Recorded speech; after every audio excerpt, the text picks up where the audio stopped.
ಎಲ್ಲರಿಗೂ ನಮಸ್ಕಾರ. ಪೂಜಾ ಅಡುಗೆ ಮನೆಗೆ ಸ್ವಾಗತ. ಇವತ್ತು ನಾನು ರೀ ಮಾವಿನಕಾಯಿ ಗುಳಂಬ ಹೆಂಗೆ ಮಾಡ್ಬೇಕು ಹೇಳ್ಕೊಡ್ತೀನಿ ರೀ ನಿಮ್ಗೆ. ಭಾಳ ಥರ ಅವ್ರಿ, ಅದ್ರಾಗ ಒಂದು ಥರ ನಾ ಹೇಳ್ಕೊಡ್ತೀನಿ. ಒಂದೆರಡು ಮಾವಿನಕಾಯಿ, ಒಂದೆರಡರೆ ಮೂರರೆ ಮಾವಿನಕಾಯಿ ತರ್ಬೇಕು ರೀ. ಅವು ಸ್ವಚ್ಛ ತೊಳ್ಕೊಂಡು ಅವಕ್ಕೆಲ್ಲ ಮೇಲಿನ ಸಿಪ್ಪಿ ತೆಗಿಬೇಕು. ಹಿಂಗೆ ಸಿಪ್ಪಿ ತೆಗೆದು ಆಮೇಲೆ ಸಣ್ಣಗೆ ಹೆಚ್ಚಬೇಕು ರೀ. ನಿಮಗೆ ಬೇಕಂದ್ರೆ ಹೆರ್ಕೊಳಿಕ್ಕೂ ನಡೀತದೆ.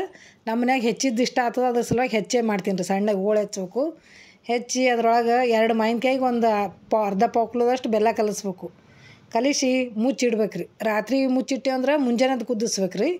ಮತ್ತು ಮುಂಜಾನೆದ್ದೇ ಕುದಿಸಿದೆ ಅಂದ್ರೆ ಕಲಿಸಿದೆ ಅಂದ್ರೆ ರಾತ್ರಿ ಕುದಿಸ್ಬೇಕದು. ಅಂದ್ರೂ ಕಡೆಗೆ ಒಂದು 10-12 ತಾಸರೇ ಅದು ಬೆಲ್ಲ ಹಾಕಿ ಇಟ್ಬಿಡ್ಬೇಕು ರೀ. ತಾನೇ ನೀರು ಬಿಟ್ಟಿರ್ತದೆ ಅದು ನೀರು ಬಿಟ್ಟಿಂದ ಸಂಜೆ ಕಡೆ ಏನದ ಚಂದ ಕುದಿಸ್ಬೇಕು ರೀ. ಅದು ಜಿಗಿಟ್ ಕುದಿಸ್ಬೇಕು. ಅಂದ್ರೆ ನೀವು 6 ತಿಂಗಳು ಇಟ್ಟರು ಏನೂ ಆಗಲ್ಲದು. ಜಿಗಿಟಾಗಂಗೆ ಕುದಿಸಿ ನೋಡಿ. ಈಗ ಮಾವಿನಕಾಯಿ ಸೀಸನ್ ಅಲ್ರಿ, ಹುಡುಗರಿಗೆ ಸ್ವಲ್ಪ ಬರೀ ಖಾರ ತಿಂದು ಬೇಸರಾಗಿರ್ತದೆ ರೀ. ಅದ್ರ ಸಲುವಾಗಿ ಒಂದು ಸ್ವಲ್ಪ ಗುಳಂಬ ಮಾಡಿ ಚಪಾತಿ ತುಪ್ಪ ಗುಳಂಬ ಸುತ್ತ ಕೊಟ್ಟು ರುಚಿ ಆಗ್ತದೆ ರೀ. ಹಿಂಗೆ ಒಂದು ಸ್ವಲ್ಪ ಏಲಕ್ಕಿ ಪುಡಿ ಹಾಕಿ ಇಟ್ಬಿಡ್ಬೇಕು ನೋಡಿರಿ.